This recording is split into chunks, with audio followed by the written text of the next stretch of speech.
Hello, this is your host, Todd Lewis of the Praise of Folly podcast. This is episode 72 of the Roundtable. Don't forget to like, share, and subscribe and hit the notification bell.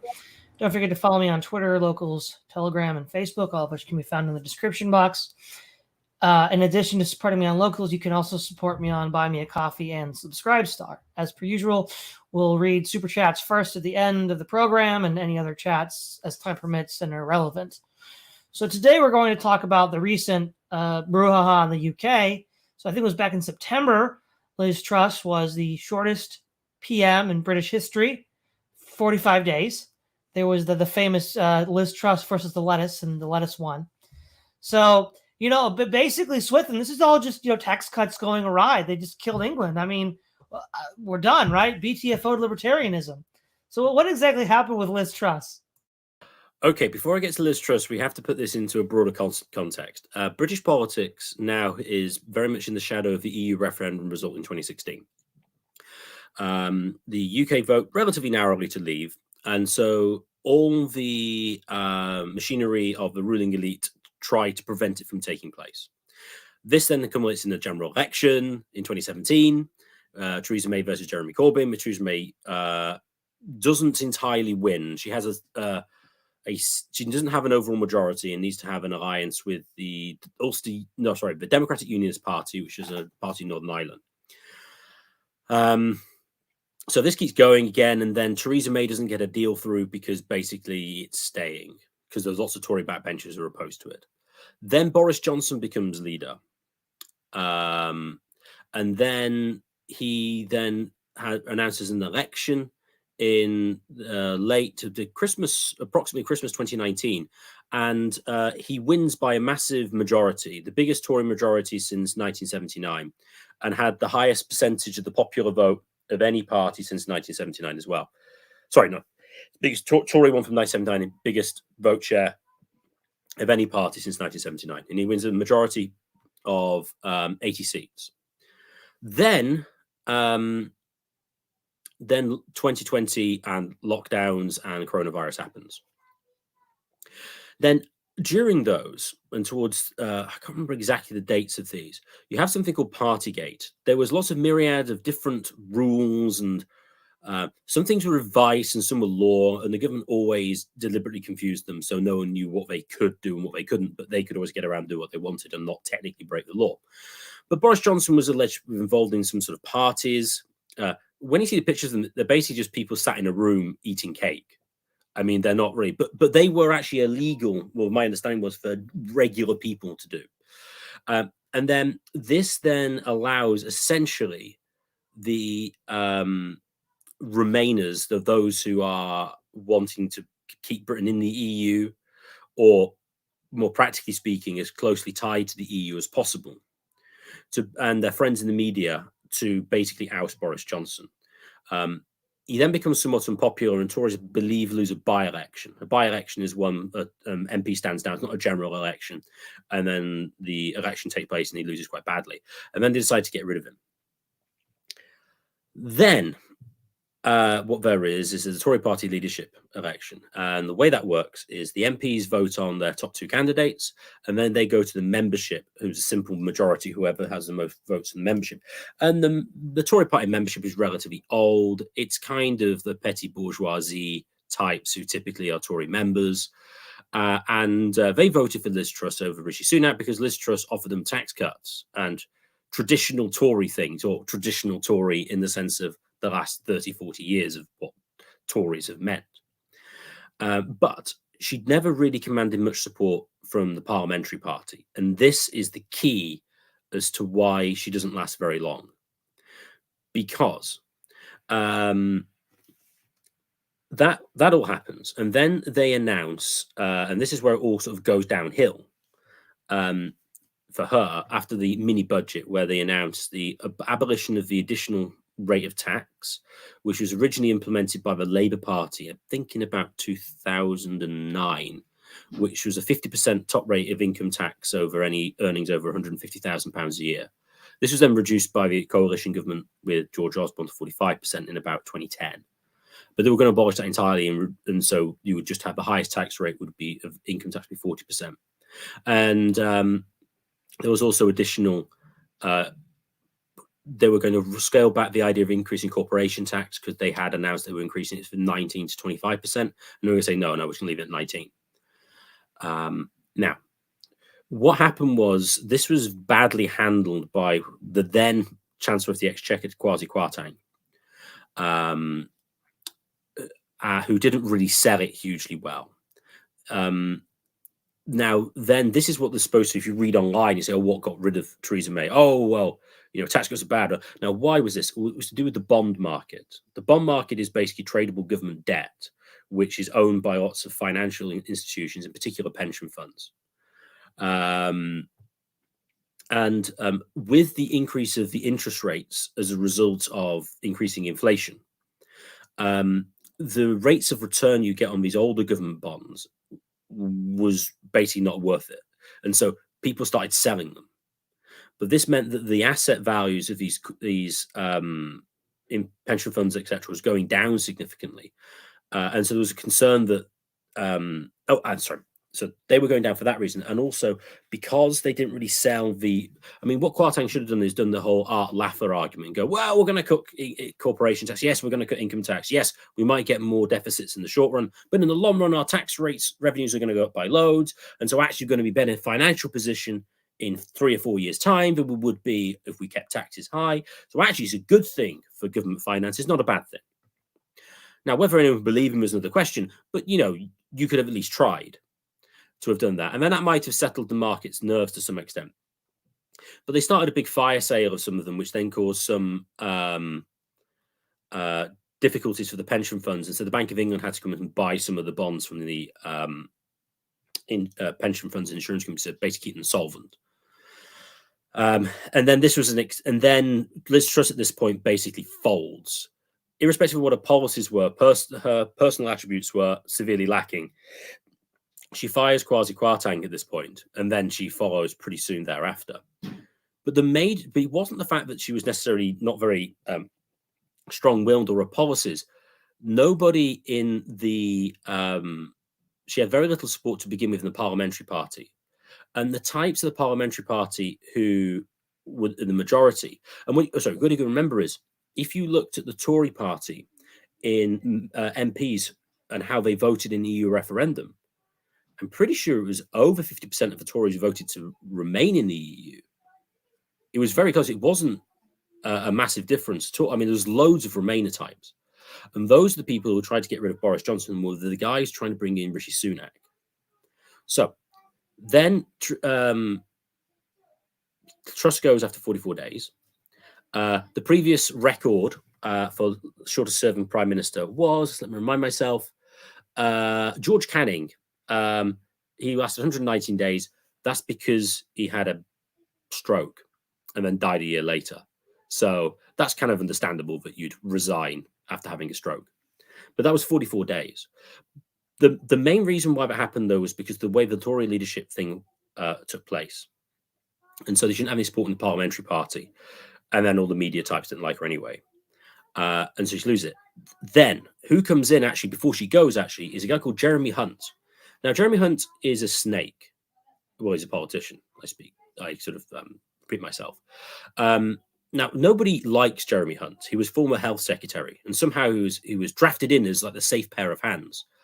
And he stays there, and then basically is considered the guy who's running the government. Nobody likes this guy. This guy actually suggested setting up special, what did he describe it? Like special facilities for people who test positive for coronavirus. And so they should go there if they test positive. Basically, you have to intern in special facilities anybody who tests positive for that. And he's very much supported by the big sort of finance types. And this kind of calms the market's nerves to some extent.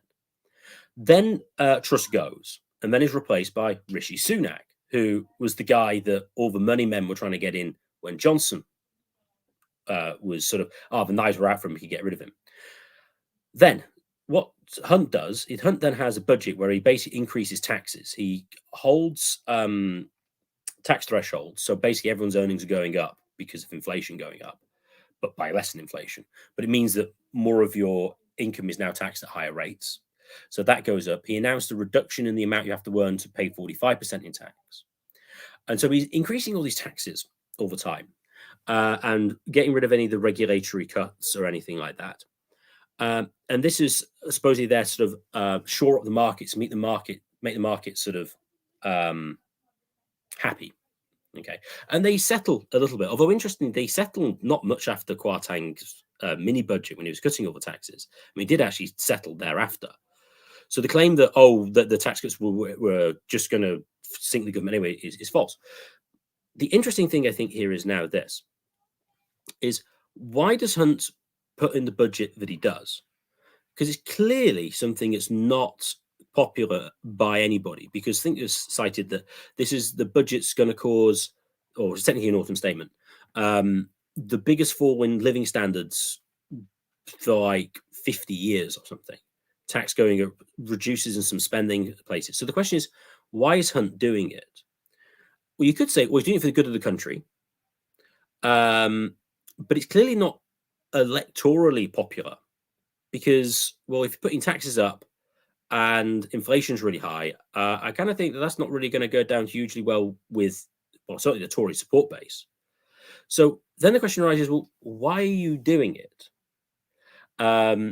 Which is maybe a question we'll get to coming up. Now, just as a point with that, there's a recent by-election, I think a few days ago. The Tories had a seat, and then there was like a 16% vote swing away from them.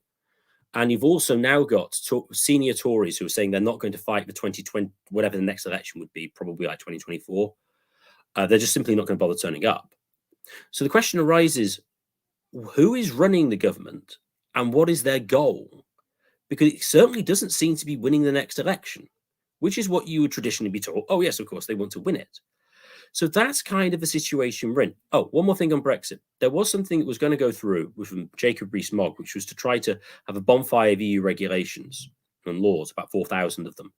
That is now being put on hold. And certain people have said one of the reasons to get rid of Truss, to put in Sunak, was to make sure that those EU regulations were not removed. Because what they're trying to do as much as possible is to keep the UK in line with the EU, which I do think is entirely plausible. So that's kind of the background to where we are at present. But we have a very strange situation, you might think. You have a government in whose policies are clearly not vote winning. The senior Tories are not even going to bother fighting the next election, which then begs the question, who is really in charge? Okay, Keith Preston. I don't personally follow domestic English politics very closely. I only know about that on a surface level, and that's probably true from the majority of other countries as well. I'll say, as far as Lizz Truss is concerned, the main thing I noticed about her is that apparently she's 47 and looks 67, but I guess that's not a serious issue. I guess more than comments, I would have questions. One thing that I'm curious about is in domestic English politics, to what degree do you see a parallel to the kind of culture war divisions that we see in the United States? Most of our viewers are Americans, so they would probably be interested in knowing more about how English politics relates to American politics, the ways in which it's similar, the ways in which it's different. Europeans, and for that matter, people anywhere, are usually much more informed about domestic American politics than Americans are about the domestic politics of other people. In fact, a lot of foreign people, or non-Americans, are more informed about domestic American politics than even many Americans are. So, but I'm curious as to whether you have a parallel between our red tribe, blue tribe conflict. There is to some extent, but the Tory party simply have no part in being on the red team, despite the fact that their support base to some extent is. So what you could conceive, Rishi Sunak, you could say would be, oh, here we go, basically like Bob Dole. Is essentially who Rishi Sunak. He doesn't really. He's just kind of vaguely corporate. Doesn't really believe in anything. He believes in the markets with his friends, and he's not really a part of. Because clearly he can't really be part of the culture war because he's Indian. So that, because what you have as well is, which is less so in America, in the highest part, obviously some prominent black politicians, but you don't get the same with with Liz Truss's cabinet. Interestingly, there was basically no white men. It was like browns of various types and women, and basically a white woman leading lots of brown people, essentially, which makes it sound like an HR department. So you do have it to some extent. The major thing on the culture really in the UK is immigration.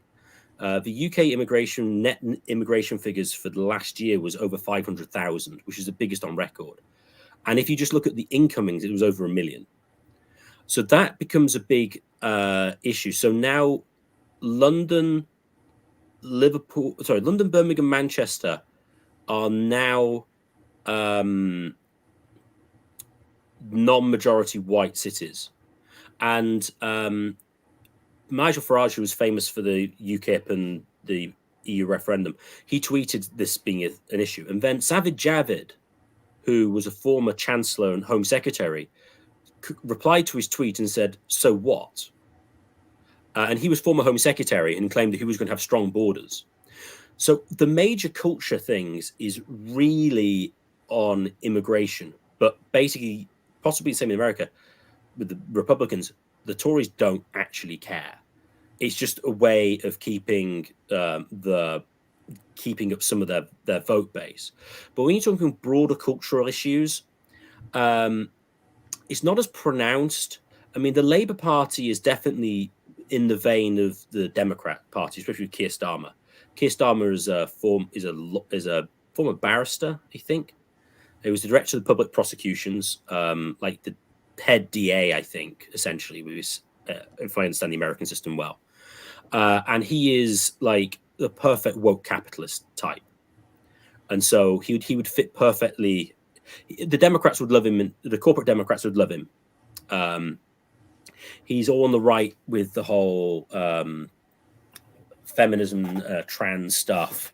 I mean, there was a big debate in the Labour Party as what was a woman, where they didn't know, and it was going down that kind of thing.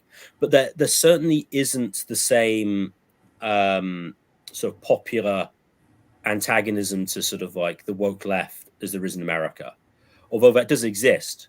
But I think that's largely due to the fact that there isn't as much variety in mainstream media, although that to some extent has been filmed by a station called GB News, which has effectively tried to market itself as the English Fox News. One thing I want to add too, Swithun, is there's the only thing in the UK that's like the religious right in the United States is Northern Ireland, and that's a very small group. So there's really nothing like the religious right in the UK. Now there still is, in a sense, the Northern Irish constituency, but they're so small that they never had the national influence that, say, the religious right did, say, in the George W. Bush administration. That's certainly true, and Northern Ireland is tied into another political issue, which is the relationship with the EU. So the EU had deliberately used Northern Ireland as a way of trying to keep the UK within the EU, effectively, because it shares a border with Ireland, and they were going, oh, well, if there's no deal, we'll have to put a hard border up. Oh, no, hard border. Oh, it looks like the UK put it up. It's like, well, no, the Irish have. Oh, no, you're trying to break the Belfast Agreement, which is the one that, to a large extent, stopped the IRA killing people by giving the IRA essentially what it wanted, at least to a large degree. So, yes, you are right with that. But the kind of religion, I mean, Christianity is seeing significant decline. The recent census figures put this into perspective. Now it's no longer a majority recognized Christian nation. In the last census, I think it was 60% of the population that were Christian. It's now under 50. And unsurprisingly, Islam is the fastest growing religion. So, yeah, you don't have the same moral stuff. I mean, recently they've tried to, I don't know if they eventually did it, try to put these, what do they call them? Like these rings around abortion centers that you can't sort of like protest in. They're now safe spaces. Well, we have something similar to that here. There's a similar law here. I'm not sure of the details of it. What about class voting patterns in British election? Because it started to because here in America, it started to switch over where the majority of affluent and upper class people now vote for the Democrats, and the majority of poor and working class people vote for the Republicans. Now, there is a large minority in all these classes that don't, and there are plenty of outliers. Like race is a big outlier. All the minority groups by a majority vote for the Democrats. But big picture wise, that's how it breaks down in terms of class. Is a similar pattern starting to develop in England? It would certainly be the case with the Labour Party as currently constituted. They are very much the party of the upper middle class, business type, the Blairite type faction, very much like the corporate Democrats. And they're very onto cultural leftism and stuff in the same way. They're part of the universities. They'll all vote. Well, if they don't vote Labour, they'll vote Liberal Democrat, which effectively is, I mean, if you describe the Democrats, I mean, they are essentially like the most sort of like corporate woke type people. They're social democrats, but in a sort of leftist culturally, as opposed to traditional sort of Christian socialist, Christian social democracy types. So they would be sort of the quintessential sort of like upper middle class type. So they probably the most like the Democrats, I would say. But when it comes to voting patterns, it does seem to be the case, and this is actually how Boris Johnson won a lot of seats, is he was more towards the Trumpist style of trying to offer things like, one thing he focused on was like the leveling up and the northern powerhouse and government spending to regenerate the traditional northern towns. And northern towns traditionally all voted Labour, and there were also the north predominantly voted Brexit as well. They tend to be slightly older. And so this is where the focus was, and that's where he got a lot of votes. Now, what was called the Red Wall is now sort of fading because of tax rises and stuff. So there hasn't yet, the realignment, I think, will take place in England, but it's not as advanced as it is in America. I do think going forward, you are probably likely to, well, depends how long the Tories last, because the Tories could be almost killed at the next election, because none of their traditional vote base like them. And then, well, who else is going to vote for you when you're basically making everybody else poorer? To which the answer is, well, nobody. Apart from, oh no, it would be worse if Keir Starmer was in. So this might eventually get a more populist type party, maybe in the next one. I think that will probably happen eventually. Whether it happened via the Tories is another question, but I do think you're likely to get a more working class, sort of socially conservative type party, similar to America, but we're not there yet. That might take another 5 to 10 years, but I do think it's probably likely. So, terminal philosophy, what are some of your thoughts? Oh, there we go. Well, I tend to agree with Swithun's broader introduction, which is that UK politics has taken sort of a more turbulent atmosphere post 2016 EU referendum. I think much of this turbulence is centered around how the UK is guiding itself fiscally without the backdrop of EU membership, and how they wrestle with this rise of inflation brought on with the coronavirus. Now with Liz Truss, who is the shortest serving prime minister in UK's history, I think her hasty exit it's centered around this broader increase in interest rates, the maintenance of pension funds, and the British government's ability to borrow at reasonable rates to, I guess you could say, fulfill the quality of life promises that both the Conservative Party and the Labour parties, the promises that they've made to the public. And again, with my limited American perspective, it seems the Labor and Conservative parties they both seem to at first simultaneously push for the increase of pension funds, as so they are in line with inflation rates. But that seemed to become more complicated a bit with Jeremy Hunt's role in sort of Liz Truss's sort of short tenure. I think Jeremy Hunt, interestingly enough, He's in the same party as Boris Johnson, but he took several shots at Boris Johnson during Johnson's time in office for pursuing infrastructural projects as opposed to what Hunt called wealth building. And this was kind of an interesting and sort of arbitrary jab.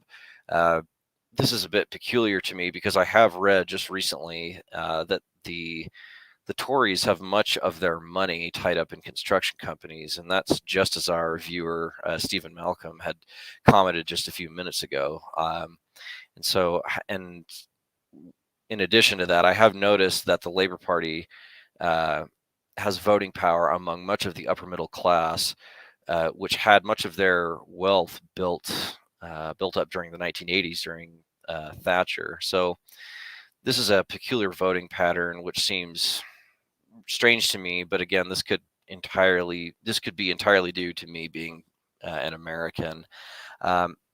One thing I've noticed, so we brought up things like the culture wars, and how it interfaces or its similarities to politics here in the United States.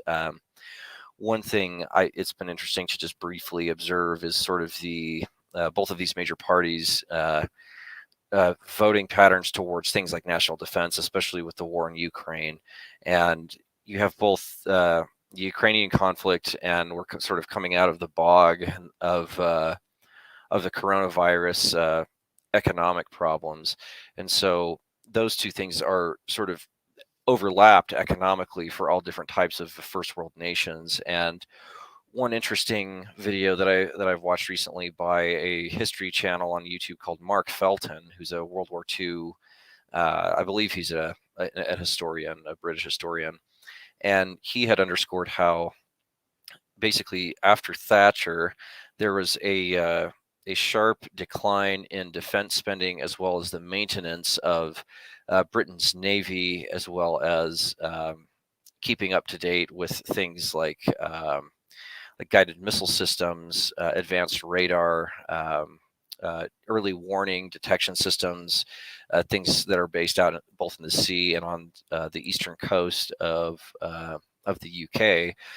And basically, the thesis of his video was that just due to these voting patterns among the two major parties, there is a sort of you have basically now a litany of defense vulnerabilities in the UK, and he detailed this in the sense that many cruise missiles, for example, could be launched by Russia if some theoretical, again, this is very Tom Clancy-esque and theoretical, but he had pointed out in a rather clear and cut way that due to the guided missile delivery systems that Russia has, Great Britain's infrastructure, things like major bridges and ports and power stations, whatever Britain could respond with its air force and its navy is basically a drop in the bucket compared to what Russia could deliver with cruise missiles. And since 1991, Russia has flown very, very close with some of its bombers, like the Russian Bear 4-engine prop-driven bomber. They're able to basically harass the very edges of British airspace, and it's basically a flex to show the British that, yeah, we can reach out and touch, some of these juicy infrastructure targets. So again, the only reason I bring that up, it's a bit of a tangent there, I understand in regards to Lizz Truss, but that, I guess you could say, if anything, that almost seems like a quietly agreed upon voting trend amongst the two major parties in Britain in terms of allowing for this sharp decline in Britain's own ability to defend itself against theoretical attacks from regional powers like Russia. But again, I think that point is also that's just another notch on the belt that is attributed to Europe's dependability or dependence on American defense. So I think that is that was an interesting video. So I think we can sort of tie some things together here. You had asked Swithun at the beginning of your discussion, what is the British government's policy? Well, I think one policy is to sort of address what terminal philosophies just mentioned, military unpreparedness. So recently, Rishi Sunak said, I think it was November 28th, the golden era with China is over. So the sort of détente that was trying to be built with China, he's taking a hard line on China. He's already taken a hard line on Russia. Rather insanely, he says that England's cost of living is due to Russia's invasion of Ukraine. Completely insane. I mean, this guy is a total globalist shill, right? He's for the war in Ukraine. He's gearing up, supporting any conflict against China. He thinks that the rising cost of living, the inflation, is a result of Russia, not, other policies that England has gotten involved with. And he seems to be a guy that's, there was that picture of him with Trudeau as well. He's just going to play ball with the team. And what's interesting is that it's almost like he's one of those prime ministers or presidents that is just to put you back to sleep. Oh, well, he has this sort of air about him. We're like, oh, just trust me. Look, I'm reasonable. I know what I'm doing. And whereas Liz Truss just kind of came off as shrill and erratic, and so she's gone now, and this guy looks presentable, right? But he's really just a part of this globalist cabal, and I think part of it is what the government wants is England to engage in direct military action against Russia. We had, was it a few months ago, the head of the British Army saying that we need to be ready to win a third war in Europe. Like, are you insane? You couldn't even win in Afghanistan, and yet you're gonna win a third war in Europe now. So I feel like that Sunak is within that broader umbrella of getting the UK on a footing to resist Russia with force if necessary. What do you think of that, Swithun? I think that's true. Although, to be fair, Boris Johnson was very, very bellicose with the Russians. He went over to see Zelensky because he was so busy fighting the Russians, as he always is, and had massive amounts of support on how popular Boris Johnson was in Ukraine for his support for the Ukrainian people.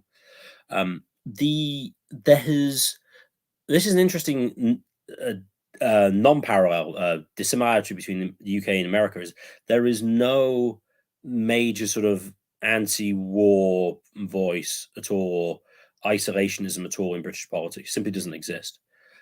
It was mobilized, interestingly, for Iraq against the Labour Party, interestingly, with Tony Blair. But ever since then, similar to, I think, in America, it has just entirely disappeared, and it's in lockstep. And there's no major voices saying, hang on, what are we actually doing in Ukraine? Is it really worth it? Like, putting this money in there? And if it is the case, that which is not, but the sole reason why all the energy prices are going up is because of the Ukraine-Russia war. So it's very much a continuation of British policy. It is true that the military of Britain has been worsening. I mean, that happened in the 80s because that was the whole thing with the Falklands War. The aircraft carrier was going to be decommissioned. Oh, hang on, wait, the Falklands have been invaded. Let's use it. And so there was sort of a bit of a rally there. But yeah, very much subservient to the Americans, really, militarily, which is interesting when it comes to the EU, because the EU have been for a long time trying to have their own independent army of some description. Particularly, I think, pushed by the French, because of any of the military powers in Europe, the French are probably the least within American orbit.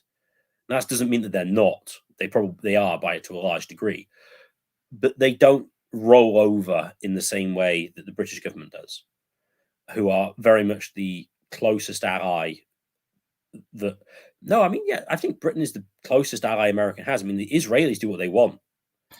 It's gotta hurt Swithun knowing that the frogs have more of a backbone than you guys. Oh yeah, I know. It's seriously depressing.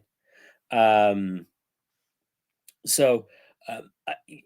is a continuation, and he just said he's a global money man. He is. I mean, he's the epitome of a rootless cosmopolitan. His grandparents, I believe, went to. They emigrated, I think, to Kenya. Then his parents disappeared somewhere else in Africa, and then they turned up to England. Whilst he was Chancellor of the Exchequer, he was paying taxes in America because there's a massive residence there. And somehow, for tax purposes, he could file taxes in America, not in England. So it seems very clear that what's happening is similar to how Nick Clegg, who you may or may not remember, Nick Clegg was Deputy Prime Minister, he was leader of the Liberal Democrats, who was in the coalition government of David Cameron. He somehow left politics and then became a really big employee at Facebook, oddly, working for the Zuck on serious money and in like compliance division or something. So it seems very clear that what happened, they'll know they'll lose, but they're just making sure that they're keep greasing the palms of the people who matter. And so when Javid resigns, whatever, they're going to get some seriously well-paid executive positions on boards and things, and they're going to be perfectly fine. I mean, it seems so blatantly obvious. But what I find interesting is I've never known any mainstream interviewer go, hang on, Jeremy, do you think you can win an election with this? What is your actual motivation? Which they seem to, interestingly, completely avoid, whilst the motivation seems blatantly obvious to anybody with any eyes. So, yeah, unfortunately, the UK is incredibly bellicose with the Ukraine war, and will probably only get worse. But Sunak, in that regard, isn't any worse than Johnson. It's like Australia and China, right? The little dog's going to bark loud, huh? Yeah, probably. Okay, Keith. Yeah, to piggyback on what Todd was saying about the absence of a religious right in England, as far as the demography of England, from what I have seen, only about 5% of English people or people living in England attend church regularly, whereas in America, I think it's still about half or something like that, 40% maybe, something like that. I mean, so. And I've been told that in England, whenever you go to church, the only people you see there are migrants, usually from Africa. So, England is becoming more like the Scandinavian countries in the sense of being almost entirely secular, or like Japan or South Korea, somewhere like that.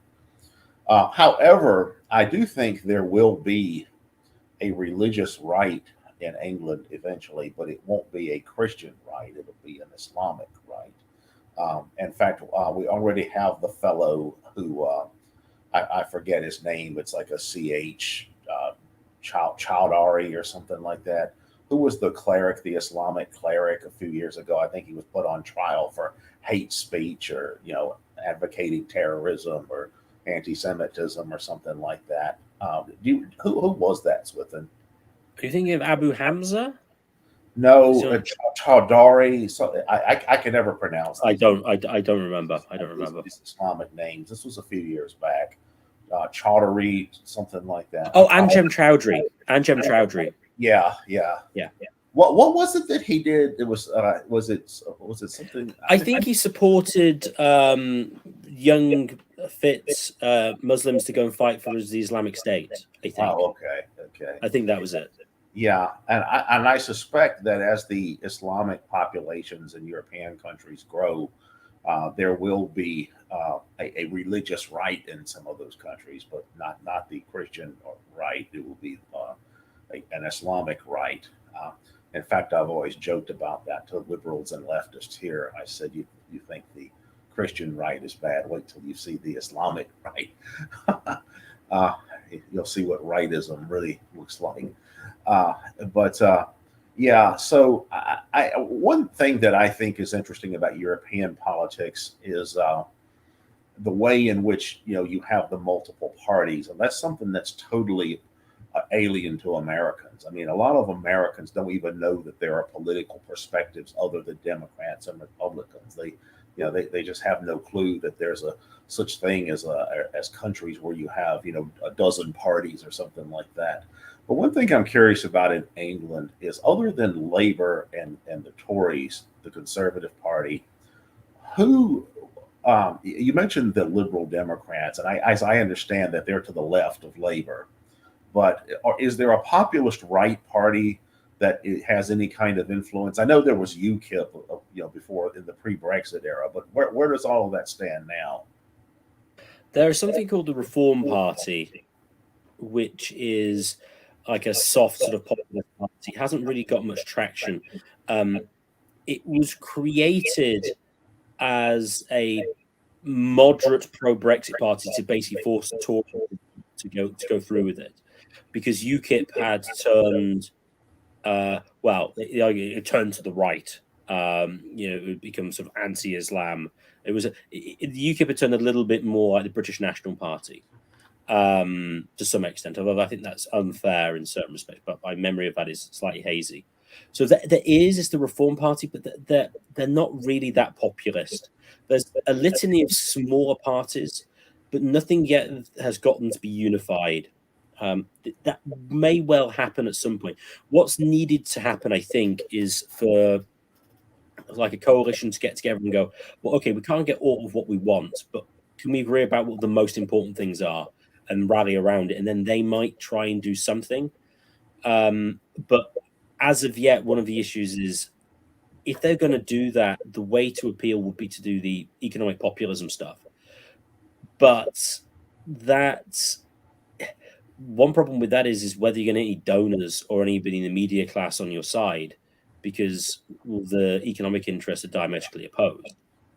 I still expect it to happen at some point, but we're going to need to find financiers who find it in their interests to support some form of tariff restrictions on imports, and think that sort of infrastructure spending in the north and welfare is kind of a good thing. But it hasn't happened yet, because a lot of the right still are sort of like in the Reaganite views of things. So there is sort of reform, but it hasn't really got because we thought actually this by-election they could actually come second, but they came like a massive low. Well, how many get? Let me just check. I had it here. They only got less than 3% of the vote. I mean, the Green Party got more than. So yeah, I don't know. I mean, the one thing that could happen in England is that turnouts of elections just keep going down. So the by-election was about 42% turnout, and by-elections recent years have been around 50, so it's on the lower side. But would be interesting to see what happens in the next general election, whether the turnout is low. If there's no real alternative to the Tories, I imagine it will be. And then that's interesting whether or not you can maintain legitimacy with low turnouts for a long time. I don't think you can, but how long, I don't know. One thing that's interesting that I've seen is that Tom Piketty did a study, I guess a year or two ago, where he identified voting patterns in European elections. Well, he was looking at Western democracies generally, like countries that would be considered Western democracies. And one thing that he noticed was that you don't really have the kind of traditional breakdown of left and right. This is piggybacking on what I was saying earlier about class voting patterns. But what Piketty noticed is that there's a big split in electoral politics between what he calls the Brahmin left and the merchant right. And that is that the left and right parties tend to represent different sectors of what might be called not the working class, but the business class, the elite class, whatever. But on one hand, the right tends to represent the merchants, that is the business people, the petty bourgeoisie, the traditional constituencies for conservative parties. Whereas the left tends to represent the elites in things like education and in the public sector and that kind of stuff. And that is people that he labels as Brahmins, which are similar, it's a metaphor comparing them to the priestly class in India. Have you noticed that this is a significant pattern in England? According to Piketty, it's pretty much universal in Western democracies. The only two countries that he looked at that he thought were partial exceptions were Portugal, where you have a traditional left and then something closer to a traditional right. And also he thought Ireland was somewhat different because you have a social democratic left that's somewhat more influential there. But do you see the same thing? Because I see this certainly in America. You have, it's often the further left someone is, the more elite they are. It's because you'll have like more elite, highly educated people who are voting for the Green Party as opposed to more just rank and file union members who vote for the Democrats. And Piketty argued that's true in Europe as well. You'll have the Greens are like all the upper middle class woke people, whereas the Social Democrats are like the union people. Yeah, that seems entirely accurate. You're right. The Greens are very much upper middle class whites. Oh, eventually they're very white. They're like the whitest party. I mean, it's almost like the BNP would have more non-white members than the Green Party. It is so, but also very female as well. Is the Green movement? But yeah, the effectively the intellectual class is the manager. The intellectual class are basically progressives in the sense. Well, what we need central control and management of society, and since the since like the Labour Party with Blair jettisoned sort of nationalisation and traditional sort of command style economy, went for sort of like the regulatory state and sort of well, what you could really refer to as like state controlled capitalism. That has been the vehicle and that's been the model basically that the economic interest, the major economic interests, and the intellectuals have supported, and the Labour Party sort of represents that very clearly, and similar in America, like how the rank and file union types is kind of like ignored, and they don't really have the same amount of power anymore. And it's all about the intellectual class. I mean, the unions as well. I'm not sure if it's the same in America now. It probably is. I mean, the unions are basically just run by upper middle class people. I mean, they're not run by traditional workers who've worked 20 years in the factory and worked their way up as shop steward and representing the interest. That was very much destroyed in the 1980s. And this is a point Sean Gabb makes, that there was a big change in sort of like even in the unions, that whereas previously they were from working class backgrounds and they worked up, they become the university graduates, and they're the ones who are controlling, so even the union sector. So yeah, it's only the intellectual types of voting,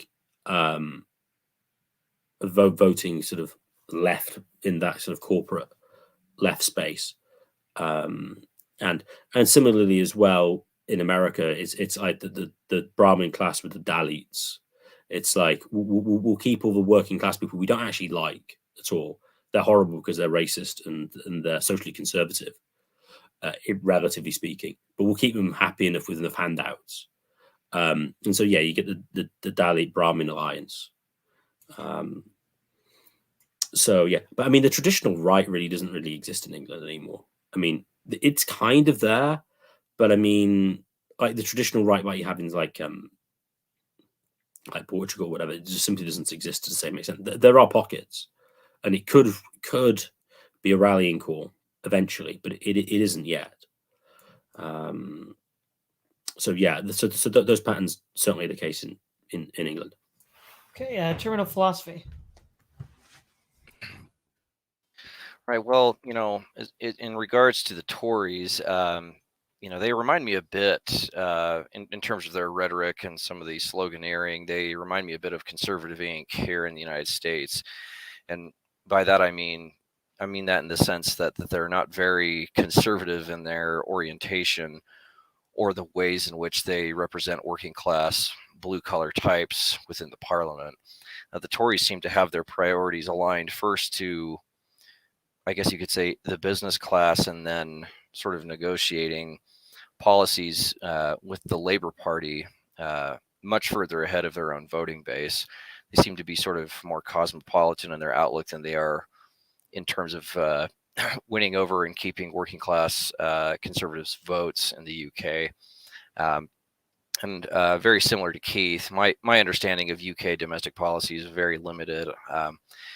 Just in general, I feel really bad for the public in the United Kingdom, since they basically feel like they have no one to vote for and they don't have any idea of what's going on.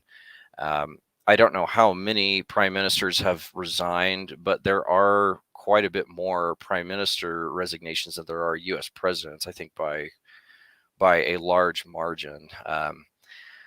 and again, in terms of some of the cultural issues that are related around immigration, which I know is that's a very active sort of that has a very active political scene around it in the United Kingdom. I know that in London, there have been multiple attempts in the past by the Labour Party to, I guess you could say, quote unquote, liberalize the Muslim populations and communities. And this is where they were trying to persuade the Islamic populations to be more accepting of the LGBT movement and the transsexual presence in Britain and in the West more broadly. But this, of course, had failed miserably and basically never had an ice cube's chance in hell of taking off.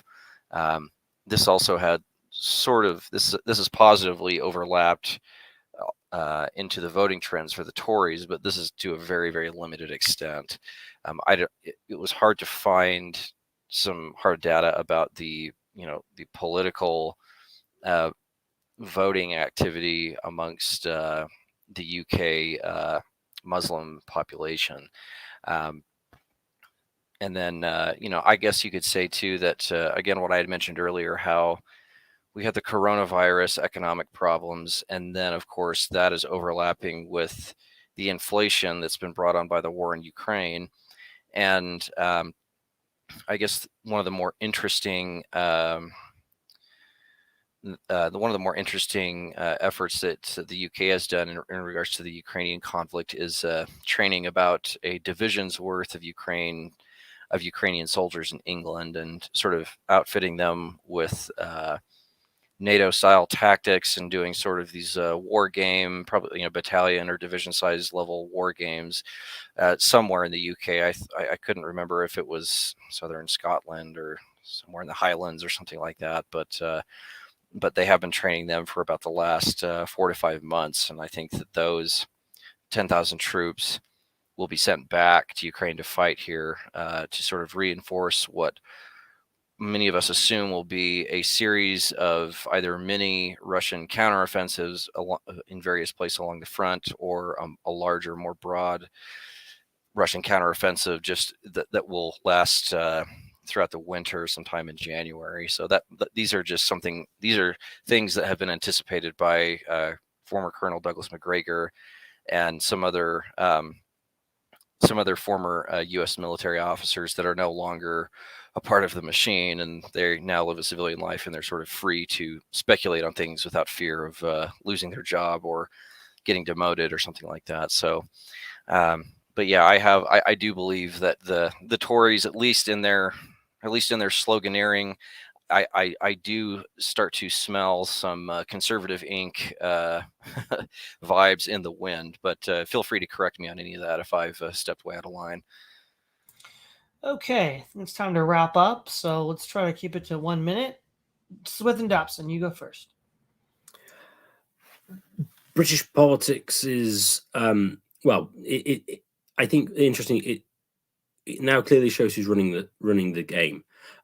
Another thing here I didn't mention, when Theresa May won the election in 2017, well, sort of, what was interesting was immediately after that, Michael Gove comes out and says, oh, it's now policy that we're going to ban new sales of petrol and diesel cars by 2050. When nothing had been talked about in an election beforehand. You think it might have appeared, it might be a bit of an issue. But no, it was no good policy. And now this lasted 2030. It's obvious who's in power, and it just shows that democracy is an utter sham.